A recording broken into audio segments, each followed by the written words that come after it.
Mga Karaos, good morning po. Yan, good morning. Ngayong araw po ng Martes, bali June 10. Ayan, kamusta po tayong lahat? Ito, welcome back po muli dito sa aming channel. So, another day and another house improvement po. Mga Karaos, kahapon, mga bandang alas 3 ng hapon, nag-uulan-ulan na. Hanggang ano na po yun, hanggang uwian. So, maganda naman po yung weather natin ngayon. Makulimlim nga lang po. Sana naman po ibigay po sa atin tong araw na to. Para kahit naman paano, medyo marami-rami po tayong magawa at ma-accomplish dito sa mga project natin.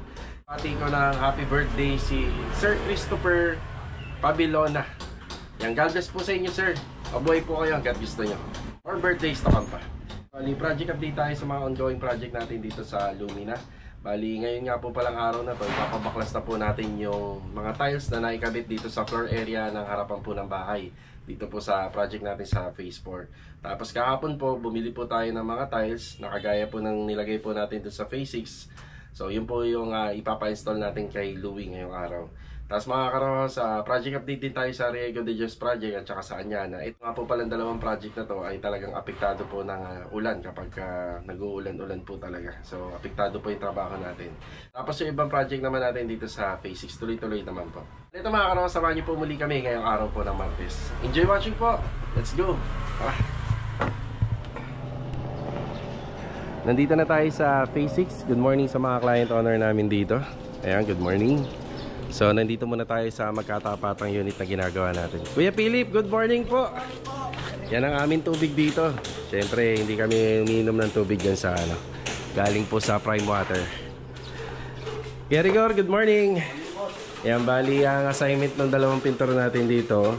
Preparasyon sa wall at saka preparasyon dun sa hamba at saka solid door para dun sa mga pinto na ginamit natin. Bali, natural varnish po yung gagawin dito, natural varnish. Uy, Adonis, good morning. Good morning. Wala sir. Sige. Gamit. Okay, bali itong TNB, pinalalagyan na natin ng cornisa. Ayan, paikot. Kasi nandito na yung mga pintor natin. Para lahat po ito, madami na po sa pagpipintura. Overall, naka-tiles naman, tsaka PVC panel, less na yung pintura rito. Ang mga pipinturahan na lang po dito, itong header na to, yung mga cornisa, halos okay na. Mata-turn over na po natin siya. Then, installation na lang ng accessories. Yung ginamit namin pintuan po rito sa may unang kwarto is natural varnish po yan. Ito po yung pinto na yon. So, isa to sa mga babarnisin ni Kuya Rigor. So, kailangan makuha namin yung kulay nito. Kasi binase lang naman po namin yung kulay ng PVC panel sa kulay ng pintuan. Pero pagdating po doon sa taas, sa dalawang kwarto, ito yung hahabulin na kulay ni Kuya Rigor. Yan. Sa mga kapanood nga po pala ng video namin palagi, kung matanong nyo to, moisture po to na nanggaling po dun sa may kapitbahay. Nag-usap naman na po kami. Yan, meron lang po siyang bibili na materialis kapag meron na. Sasabihin niya tayo para may apply ko po dun sa taas. Ito nga po pala muna yung pinamamasilyahan ko kay Kuya Philip. Kuya Philip, hanggang dito ka lang sa Yan, pababa. Kasi ito, wag muna. Dahil, yan, damay na po yan. So, ang purpose nito, kung ba't yan ang pinauuna natin, gawa ng, pag nagawa na nila Master Batang yung overhead cabinet, dediretsoin na po nilang ikabit dito. Yan, diretso kabit na, tapos lalagyan na po ng cornisa paikot, parang kagaya nito. Sa taas, ganun din po. Ganun din po yung gagawin. Yan, natapos na po ni Louie lahat ng tile works dito. Bali, babalik na lang po sila ni Master Jojo dun po sa mga installation ng accessories. Tapos dito ipagpapatuloy ni Master Jojo yung closet natin sa second floor area. Ito yung materials natin. Kahapon nabanggit ko sa vlog, bali meron additional na pinagawa dito si client. Parang ang finish na nitong pinagagawa niya ay sa semi-finish na. So panigurado matutuwa dito yung uupa kasi balak yatang paupahan ni client to. So, hindi ko pa naman pinangungunahan pero yun yung napag-usapan namin. So, balak niya itong paupahan. So, ito si Bilog. Good morning, Log. Good morning. Yan, pinababaklas na natin kay Bilog itong mga lumang tiles. Yan, basta kulay pula, mga karohas, mga ceramic yan. So, ibig sabihin, hindi to masyadong naluto sa oven. Yan, hindi po siya masyadong naluto. So, may choices kayo kung porcelain or ceramic. Si ceramic kasi, malakas pa mag-absorb ng tubig to, ng moisture. Kaya may tendency po na umalsa siya. Kaya dapat ang installation ng ceramic nasa 2 to 3 mm ang gap kapag nag-install kayo. Ayan. Si porcelain, yan lutong-luto na yan. Hindi na masyado nag-expand.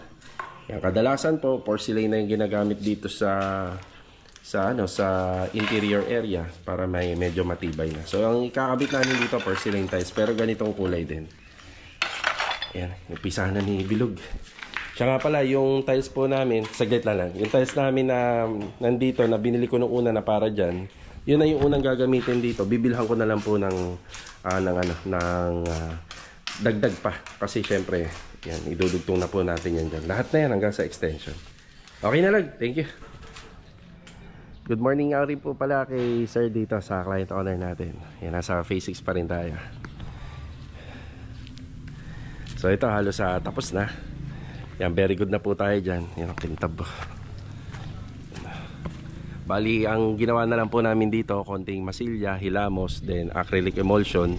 So bago pala acrylic emulsion, pininturahan natin ang top coat is yung elastomeric na beige. Yan, pagka outdoor, elastomeric ang pinakamaganda. So yan, tip namin sa inyo yan.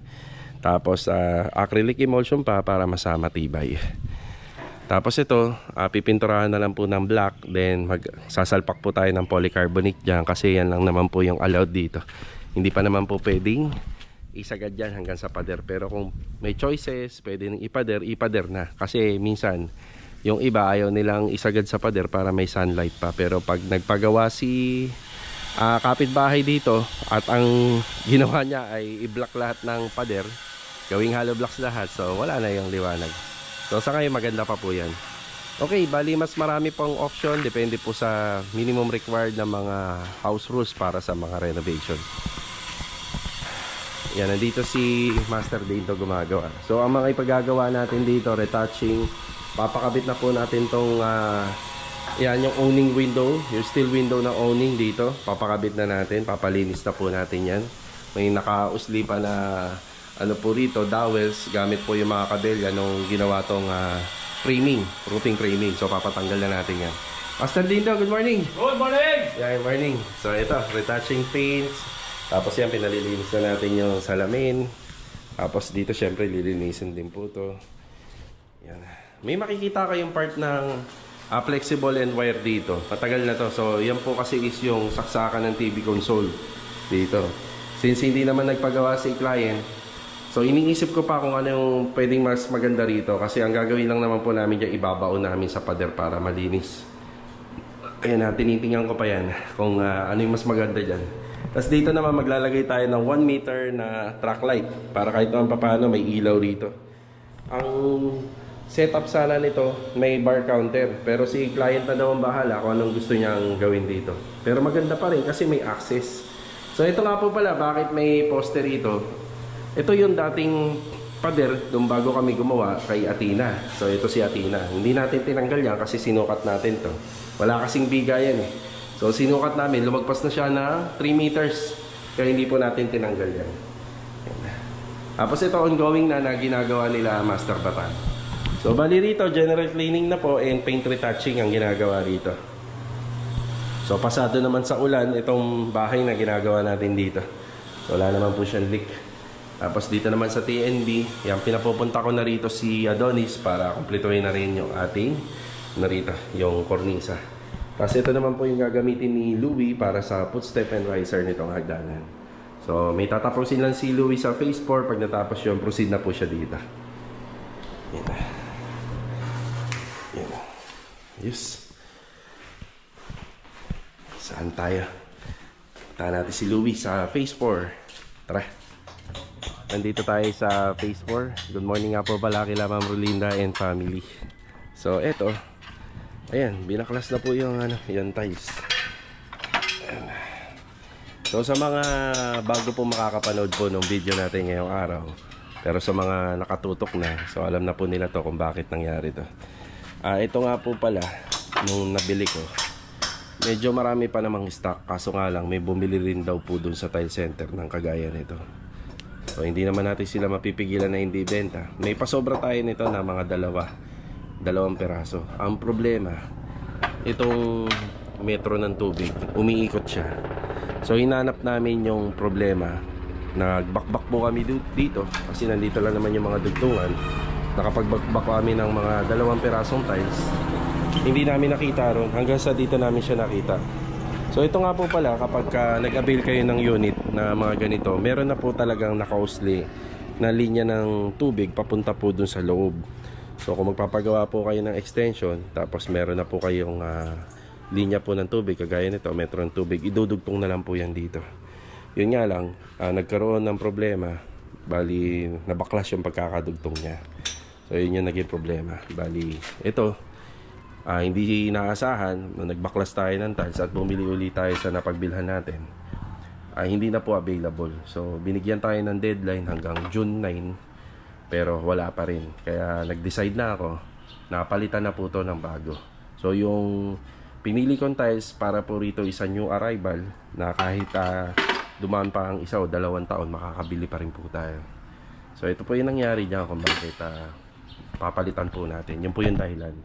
So ito, inaagapan na natin na matapos din to para may turnover na rin po natin. Kasi itong unit na to halos tapos na po siya. Yan, nandito yung kasama natin si Louie. Good morning. Good morning. Ayan konti na lang po yung sinisinsil niya. Sige Vi, tuloy mo na yan. Bali, sa mga ganitong klaseng senaryo, ang nagkabit po nito is yung isang mason namin. Pero pagka ganito po yung nangyari na, so babaklasin at i-install na ng bago. Hindi na po mahirap to kasi naka-level na po yan. Susundan na lang po ni Louie dyan yung simento na kung saan natira after niya mabaklas po yung mga tiles. So ang nilagay na po natin dito, yung pinakamagaling natin na tile setter na. So syempre, binaklas, kinabit, kailangan pang sigurado na at pulidong-pulido na yung trabaho. Kaya yung inilagay po natin dito, yung pinakamagaling natin na tile setter para pag natapos niya to, so wala na tayo magiging problema. So syempre ito, matibay na yan kasi tapos na po yung compacting niya. Ayan, yan, compact na po yan. Wala na po tayong susundan na level dyan, dire-diretso na po yan. Importante, malinis po ng husto at wala pong alikabok. Ito yung tiles. So ang nagagamit po natin dito nasa more than 40. Bali 43 pieces po yan. 41 po yan mga nagagamit natin dyan. Minsan 40, minsan 41. So pag nagkulang, marami pa naman pong stock. Yan. Start na tayo rito. After lang naman ni Louie rito, kailangan lang natin ng mga para sa floor drain, pin out valve. Yan lang naman po yung kailangan. Okay, nandito tayo sa Anyana. Medyo maulan po rito pero hindi naman po ganun ka heavy. 10 mm, mga ilang piraso? Hindi, bubuo pa kayo ng biga eh. 50 na. 50, okay. Yan. So ito, may mga pahabol na tayo na materyales dito. Sa CHB, may pauna tayong 700 pieces dito na D5. Ngayon magpapa-deliver tayo ng another 200 pieces. Yan. So dito nga po pala ililintel beam natin to. Yan, ililintel beam pa natin to, yung ibabaw. Kuya Ruel, good morning po. Yan, sinabihan ko yung tropa na kung sakali pong lumakas yung ulan, sumilong na lang. Pero kapag kung kaya naman, kaya pa magtrabaho, bahala na po sila. So ayan o, medyo umuulan-ulan na. Yung kasama po to sa trabaho. Yan, medyo makalat lang kami dito. Tapos itong mga coco lumbers, yan, pinipilian to, ipapapasok na po natin sa loob yung iba kasi magagamit pa po natin yan dito. Kaya Chris, good morning. So itong part na to, naipaliwanag ko na kung bakit open pa muna to, yan, para may access tayo rito. So isa to sa mga binilang natin para sa asintada. Tapos ito rin, tapos dyan din, yan, asintadahan pa, pati yung dun banda sa gilid. So asintadahan pa, pati yung dito. Yan, tinuturo ko po dyan sa likod po ng TNB yung wala, asintadahan pa natin. Tapos may opening tayo. So opening ng window mga nasa 65 to 70. Kasi ito maasintadahan na po yan. Then dito medyo maluwag-luwag. Ilan po yan Kuya Chris? 140. Yeah, 140 po yung opening naman dito ng window. Tapos itutuloy na po yung biga. Bali bukas nga po pala magdadala tayo ng scaffolding dito. Bali 2 set para magagamit po nila kasi magpapa-chipping na po tayo para doon sa foundation ng ating slab. Yan na. Yan pa tayo hindi nababati rito. Yan, 4 silang gumagawa rito. Ito po yung ating mga ano, yung ating mga coco lumbers. Yan. Okay, kuya. Yan, may dala tayo level bar at saka ito. Papagrinder po natin yung sa biga nitong generic na plan or itong existing building. Papagrinder tayo dyan para lumabas po yung mga bakal niya or anilyo na pagkakapitan po nitong biga. Kuya Boy, good morning po, Kuya Boy. Good morning. Saka kay Kuya Sandy, good morning. Good morning. Yan, baklase na pala to. Sa poste, sa likod. Bale, nabuhusan dito, 2 na Kuya o 3? 4. 4. Kasama yun. 3 yung sa dulo. Ay, sa gitna doon. Okay. Sa mga susunod na araw po, ano na po natin to. Papa-layout na po natin para doon sa sanitary line and water line. Yan. Tapos ngayon, papagate pass kami ni Mrs.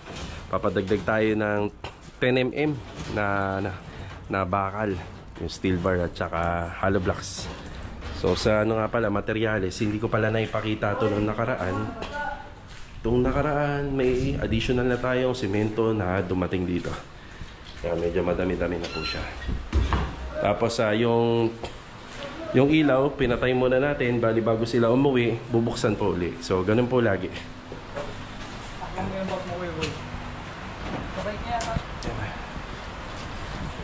Medyo lumalakas-lakas yung ulan.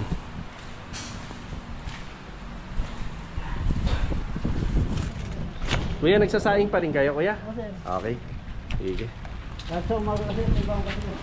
Bawa na lang kayo ulam. May bigas naman yan.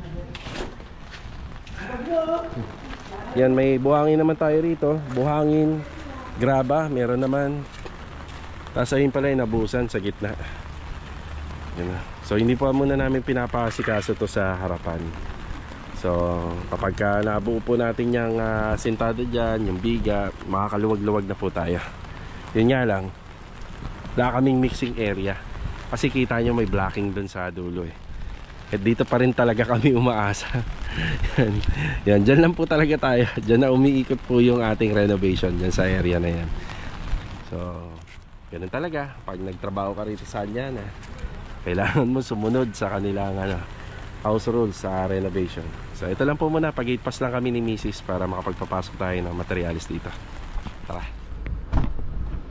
Okay na? Thank you. Salamat. So ito yung mga ipapapasok po natin. Bali 200 na hollow blocks, 50 pieces ng 10mm. May nakapondo na tayo sa gate pass ng buhangin at saka graba. At saka yung 2 set ng scaffolding na kailangan po natin dun sa site. Naalala ko yung working permit natin para sa June 12 kasi holiday po yun. Yan, kaya si Mrs. pinabalik ko ng opisina. Yun, naulan na.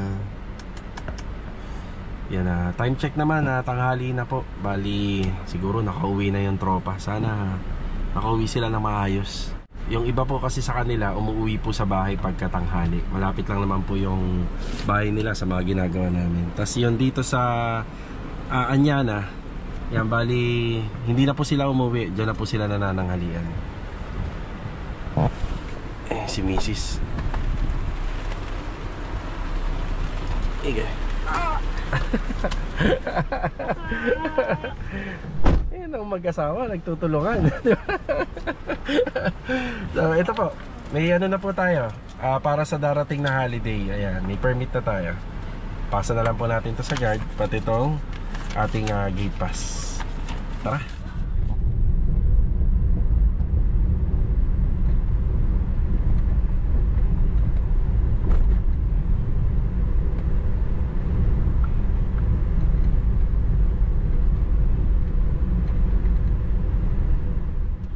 Dito tayo sa Riego de Dios project. Maraming salamat naman sa weather ngayon kasi iniwan ko yung tropa doon. Medyo maulan-ulan. Pagdating po dito, medyo ito, makulimlim na lang. Kasi Mrs. kasama natin. Hop, yeah. Sabi ko sa intro ko, sana maganda yung weather ngayon. Ngayong Martes hanggang uwian. Sana ibigay sa atin. Kaninang tanghali nangyari yon, yung malakas yung ulan. So ito naman po, kahit naman pa paano, gumanda-ganda na po yung weather natin. Yun na. Kaya update tayo rito. Magandang araw po kila ma'am at saka kila sir. Kaya magandang araw po dito sa project natin sa Riego de Dios. Bali dito po sa may corner area, yan nakikita na natin yung fence grills. Halos makukompleto na yun dito banda. So ito medyo ano lang to, medyo komplikado lang kasi pakurbada. Kapag ginawa to, medyo mahirap po siya. So kung gaano po kabilis ginawa po to, doble po yung tagal pagdating dito. Yan. Kamustahin natin yung mga kasama natin. Kuya Alden, good afternoon po Kuya Alden. Aba, ayos yan may bubong ka na kagad dyan naulan po. Kamusta naman ang gawa Kuya? Okay naman. Nakakaraos naman tayo. Oo. Yan umulan kaninang tanghali pero alauna medyo tumila na ng konti. Naglagay din ako ng bubong doon. Naglagay ka rin ho doon? Nilipat ko lang doon. Sige ha. Ayan may karagdagan tayong buhangin na dumating. Ayan, kaya may apaw tayo rito. So may karagdagan tayong isang truck muna na buhangin para sakali dire-diretso yung pagbibistay. So yan, lahat yan ipabibistay po natin. Ayan na. Kuya Domi, good afternoon. Bin, good afternoon Bin. Good afternoon. Yeah, Richard. Yeah. Kamusta naman tayo rito? Wala tayong kalaban dito, ano? Tagun-tago. Yung tagun-tago po yung palitada rito. Grabe sa palitada. Ayan na. Tapos ito, yun nga, na-wash out yung gawa natin dito. Kapag maganda na lang talaga yung weather. Rusty, good afternoon. Kaninang umaga nandito si Epoy. Opo, okay. Nalipad ng tanghali sa Sa P6, sige. So kaninang kaninang umaga nandito po yung taga-bistay ng buhangin natin. Bali marami naman na po yung nabistay niya. Ayan, napakadami na. Pinalipat ko muna dun sa P6 para makatulong po di bilog dun sa renovation. So dito, saktong-sakto lang naman po yung bilang nila versus sa weather natin ngayon. Sakto lang po yan. Kasi ito nga po palang mga stainless na nakikita natin dito. Yan, ito po yung gagamitin dito sa inside gutter. Hindi pa po muna natin napapriority ito. Yan, unahin na muna natin ito mga grills. Semento, madami pa naman. Yan, may adhesive tayo dito kasi may una tayong mga pinadeliver. Yan, semento natin. Yan, mabilis na uubos to kasi sa palitada versus sa buhangin. Yan, mas marami po yung ginagamit natin ito. Yan. Palitadahin dito, napakahaba, napakalaki. So nakikita ko itong linggo na to, kayang-kaya na pong tapusin. Pero may mga i-demolish pa kami, gaya nito. Yan, hindi natin na ipagpatuloy. So tatapusin lang po to, then pagtutulong-tulungan na po nilang i-demolish to. Yan.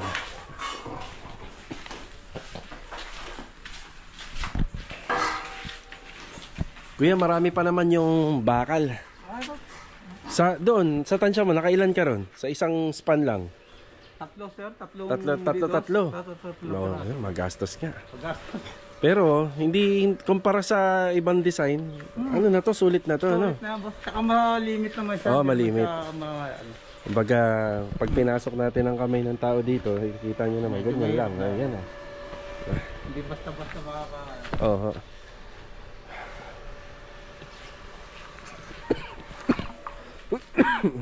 Ito, ganito po yung tinutukoy ko. Kaya mas matrabaho na to ng konti.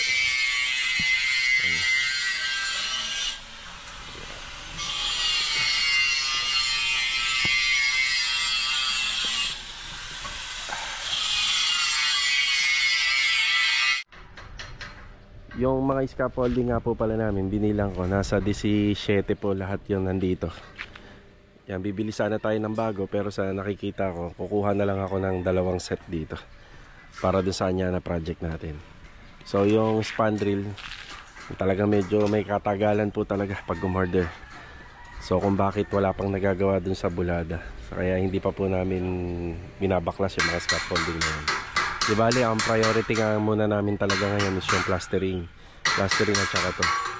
Yan ang pinaka priority. Tapos kung matatanong nyo ba't hanggang ngayon hindi pa namin nilalagyan ng insulation bubong, Kasi yung scaffolding kailangan ano po yan, matapos namin magamit po yan dyan sa ibabaw para doon sa bulada, saka namin tatanggalin. Kasi kung may bubong siya, ipapatong mo yung mga scaffolding, baka magkaroon ng damage yung bubong. So unahin lang po muna namin na ganyan. Yan, ito muna yung priority natin. Tapos alalay kami dun sa mga pinapa-order namin na materyales. So 2x2, 1x1. Hindi pa naman mauubos yan ngayong araw kahit hanggang bukas. So bukas baka bandang tanghali dun tayo magpapadeliver. Yan, meron tayong panambak na dito. Yan, unti-unti naman natin pinapalinis yung area. So okay lang naman yan. So mapapahakot na lang po natin, sasabay natin sa iba pagka naka-isang truck na. Okay, ito na po muna yung update natin dito.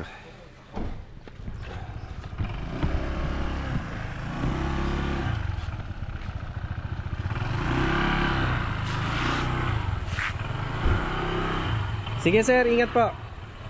Okay. Isa sa mga naka-line up namin project dito sa Phase 5. Yan, shoutout po kay Sir Jason at saka sa anak niya. Yan, bali, ito, naka-line up sa amin pero for interior lang. So, meron siyang 2 kwarto. Bali, overall, full renovation. Wala nga lang po yung harapan at saka yung extension niya. Yan. Isa sa mga abangan po natin dito.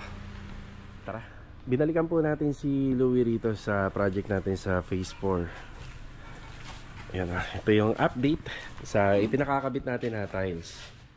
So ito hindi na ganun kahirap, pero makikita nyo naman nakailang peraso po kagad siya, 3, 6, 9, 12. So more than 15 na po kagad pag natapos tong araw na to. Kasi yung pinaka compact niya susundin na lang po ni Louie, pero meron pa rin po siyang dalang level bar. So ito yung original na niya, yung nauna. So gumamit lang po tayo ng dark. Sa nakikita ko naman, mas lalo nga pong bumagay dito sa mga naka-install na tiles sa harapan ng bahay. Ayan, mga karos, hanggang dito na lang po muna yung vlog natin ngayong araw po ng Martes. Yan, muli nagpapasalamat ako sa pangunawa nila Ma'am Rolinda tungkol po dito sa pinagagawa nilang project sa atin. So hindi naman po talaga tayo delay dito kasi ang pinaka-deadline is bago po pasukan. Balak po nilang tirhan kagad to at balak po kagad nilang lipatan. Ang advantage naman po nito, kung hindi nagmamadali si client, yung kanyang unit, bagong-bago natin may turnover po sa kanya. So lahat ng pintura, bahay, bago. Ayan nga po pala hindi nyo pa nakikita yung kintab niya kasi sabi ko kay pintor, wag muna po nating i-finish yung mga wall kasi baka magdumi pa rito yung mag-install ng tiles. Ayos, ganda. Yan, medyo nga lang po to, matrabaho tungkol dun sa mga floor drain at saka dito po sa barrel bolt. Yan, si Louie na ang gagawa nito, yung pinakabutas nito rito.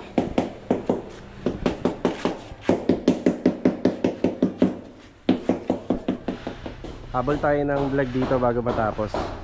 Yan, sa vlog naman kasi natin inaabot lagi ng 30 minutes. Yan, medyo kulang pa tayo.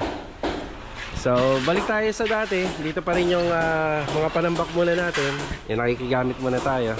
So, expected na maraming madidismantle. Sa ceramic tiles, ito, masyado po itong makapit sa simento. Yan, ito lang din po yung kagandahan niya. Mas makapit po to. Mas solid to kapag kumapit po sa floor area. Kaya, kita nyo naman, wala talaga natitirang buo. Lahat po talagang nasisira. Kasi mas kapit na kapit po siya sa semento. Kaya kapag ka dinismantle talaga, hindi mo makukuha ng buo. Unlike dun sa porcelain tiles, yan, makukuha mo ng buo kapag may kumapak na. Hindi ko pa nabati si Epoy. Poy, good afternoon.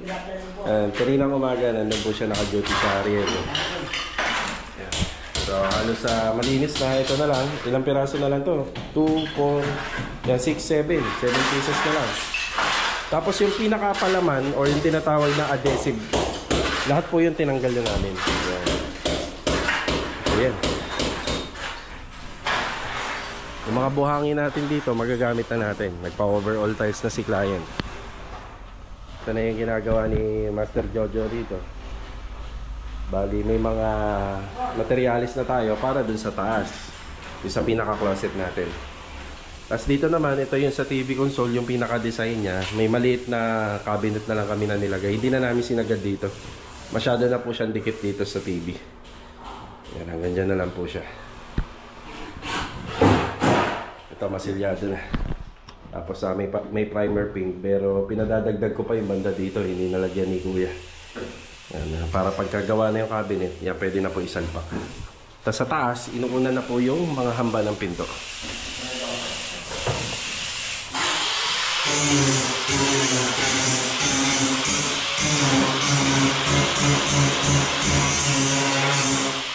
Habol natin, bali nandito tayo sa hardware. Mga dumating na materyales kahapon sa Riego de Dios para dahan. So 15 na tubular na 1x1, bali kahapon to. Tsaka 2 truck ng buhangin. So ito po yun. Plus, may pahabol pa tayo kahapon ng 10 2x2 na tubular.